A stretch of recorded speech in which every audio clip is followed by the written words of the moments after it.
દાળ ઢોકળીની recipe share કરવા માટે મને ઘણી બધી મેસેજ રિક્વેસ્ટ આવેલી છે કે પરફેક્ટ માપ સાથે તમે દાળ ઢોકળીની રેસિપી શેર કરો. તો ફાઇનલી આજે મેં શેર કરી છે. તમે ચોક્કસ ટ્રાય કરજો અને રેસિપીને સેવ અને શેર પણ કરજો.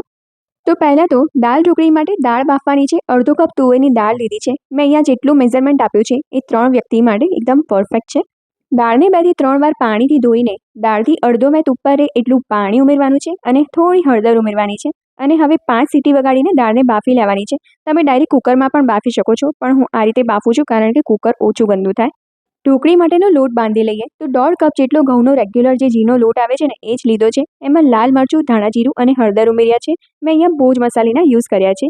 હિંગ ઉમેરવાની છે અને અજમાને હાથેથી મસળીને આ રીતે ઉમેરીશું. સ્વાદ પ્રમાણે મીઠું અને તેલ ઉમેરીને બરાબર એકવાર મિક્સ કરી લઈશું, જેથી મસાલા એકદમ સરસ રીતે મિક્સ થઈ જાય.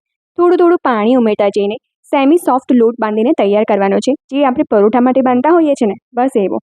ઢાંકીને 10 મિનિટ માટે રેસ્ટ આપવાનો છે. આ બાજુ દાળ પણ બફાઈ ગઈ છે. તો હવે દાળને છે ને હેન્ડ બ્લેન્ડરથી બ્લેન્ડ કરી લઈએ.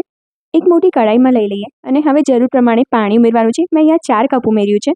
દાળની કઢાઈને ગેસ પર મૂકી દઈએ અને હવે ગેસની ફ્લેમ મીડિયમ રાખવાની છે. એમાં લાલ મરચું, ધાણા જીરું, કાશ્મીરી લાલ મરચું, સ્વાદ પ્રમાણે મીઠું ઉમેરીને એકવાર સારી રીતે મિક્સ કરી લેવાનું છે. સમારેલું ટામેટું, લીલું મરચું, આદુનું છીણ, મીઠા લીમડાના પાન, સિંગદાણા, ફ્રેશ લીલા વટાણા અને એક નાનો ગોળનો ટુકડો ઉમેરવાનો છે. મિક્સ કરીને દાળને 5 થી 7 મિનિટ માટે ઉકળવા દેવાની છે મીડિયમ ફ્લેમ ઉપર.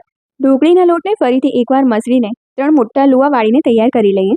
ઘઉંના લોટનું અટામણ લઈને મોટો રોટલો વણીને તૈયાર કરવાનો છે. આ રોટલો રોટલી જેવો એકદમ પાતળો પણ નહીં અને જાડો પણ નહીં, એ રીતનો રાખવાનો છે. વચ્ચે જરૂર પડે ને તો અટામણ લેતા જવાનું છે. તો બસ આ રીતનો પાતળો રોટલો વણીને તૈયાર કરવાનો છે. એક રોટલાની ઉપર ઘઉંનો લોટ થોડો છાંટીને બીજો રોટલો મૂકશો ને તો એકબીજાને સ્ટીક નહીં થઈ જાય. બધા રોટલા વણીને તૈયાર કરી લીધા છે. હવે ઢોકળીના પીસ કટ કરી લઈએ. તમારી ચોઈસ પ્રમાણે સ્ક્વેર કે ડાયમંડ શેપમાં કટ કરી શકો છો. તો ઢોકળીના બધા પીસ કટ થઈ ગયા છે. દાળમાં ઉમેરી દઈએ. દાળમાં ઉમેરતી વખતે ગેસની ફ્લેમ મીડિયમ રાખવાની છે, એટલે છે ને ઢોકળી બધી નીચે બેસી નહીં જાય. વચ્ચે એકવાર હલાવતા જવાનું છે આ રીતે અને ઢોકળીના પીસ ઉમેરતા જવાનું છે. દાળનો ચમચો વચ્ચે આ રીતે મૂકીને ઢાંકીને 8 થી 10 મિનિટ માટે ઢોકળીને ધીમા તાપે કૂક કરવાની છે. વચ્ચે વચ્ચે ચેક કરતા રહીને ઢોકળીને આ રીતે હલાવી લેવાની છે, જેનાથી બધી ઢોકળી છે ને એ નીચે બેસી નહીં જાય. અને દાળનો ચમચો વચ્ચે મૂકીને ઢાંકીને કૂક કરશો ને તો દાળ ઉભરાશે નહીં અને ઢોકળી ઇવનલી કૂક થઈ જશે.